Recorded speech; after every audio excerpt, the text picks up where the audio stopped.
नाज़रीन, लाखा रोड में रोड रस्ता तबाह हुजण करे रवासी सख्त परेशानियुनि जो शिकार आहिनि, जॾहिं त कारोबार पिणु सख्त मुतासिर थी रहियो आहे। रवासियुनि चिताव ॾिनो आहे त जेकॾहिं खेनि रोड रस्तनि जी सहूलियत न मिली त हू ईंदड़ चूंडनि में वोट न ॾींदा। वधीक तफ़सील मोहम्मद साले ॾियारी जी इन रिपोर्ट में।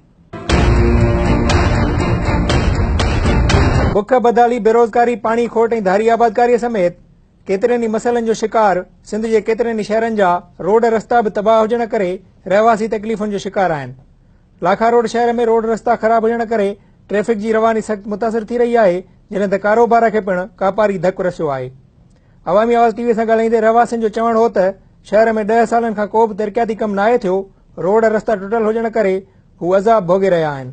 जेके मोटर अचनि था हीअं बि कंदासीं, लाखा सिंगारींदासीं, असां हिकु दफ़ो चूंडियो, असां जेके हीअं बि करे छॾींदासीं, तव्हांखे रस्ता रोड नालियूं हर शइ मिलंदी, जेकी मिलंदी आहे तव्हां वंडे खाईंदासीं। वोट वठी उन खां मतिलबु पूरो करे पोइ वञनि था, सलाम पिणु था कनि। हाणे जेको बि ईंदो शासकदान उन खां मतिलबु असां वोट ॾिबा ऐं उन खां पुछिबो त छा आहे, छा कयो थो इताई जो हाणे वोट आया हो।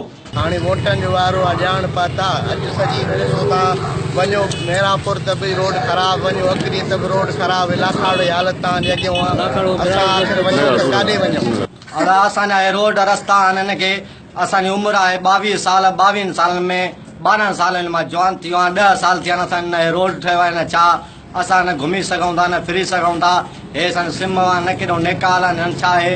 असांखे न पीपुल्स पार्टी ॾिए थी, न केरु थो ॾिए। असांखां वोट वठी था वञनि, वोटनि में कहिड़ी कहिड़ी ॻाल्हियूं था कनि, पोइ असांखे इलेक्शन में असांखे रोड ई कोन ठाहिनि। चवनि था असां तव्हांखे थंभाड़ाईंदासीं, तव्हांखे हे कराईंदासीं। ॿियनि जा शहर आहिनि जिते किथे टूपलास लॻा पिया आहिनि, लाइटियूं लॻी पिया आहिनि, असांजे शहर में कुझु बि न आहे। 10 सालनि खां वठी इहे सियासतदान जेकी बि आहे, पीपुल्स पार्टी जेका बि आहिनि, असां 10 सालनि में छा कयो आहे। असांजे शहर जी हालत ॾिसो, 8 खां पोइ शहर बंदि आहे, 2 कलाक बिजली आयल, 24 कलाक कान्हे। सो बराए महिरबानी तव्हांखे असांजी इहा गुज़ारिश आहे त असांखे रोड ठाराइजो। शहर लाखा रोड में वॾो किन लॻो पियो आहे, बराए महिरबानी। शहरियुनि जो चवणु हो त चूंडियल नुमाइंदा वोट वठी गुम थी वञनि था ऐं खेनि का बि सहूलियत नथी मिले।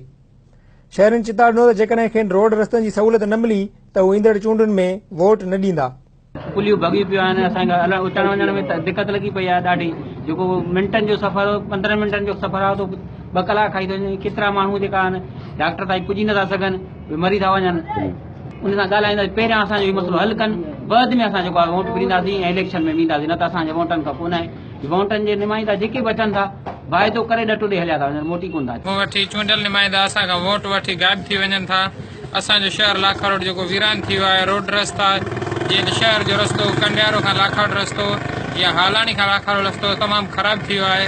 असां चूंडियल नुमाइंदनि खे गुज़ारिश कंदासीं त महिरबानी करे असां लाखा वासियुनि जी का सार संभाल लहनि ऐं असांखे को रोड रस्ता ठाहे ॾियनि। रोड रस्ता का शइ कोन था ॾियनि।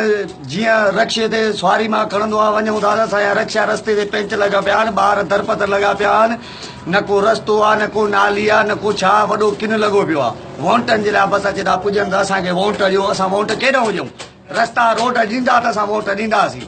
हुननि वस वारनि खां मुतालबो कयो त नोटिस वठी रोड रस्तनि समेत इलाइक़े में तरक़ियाती कम कराया वञनि।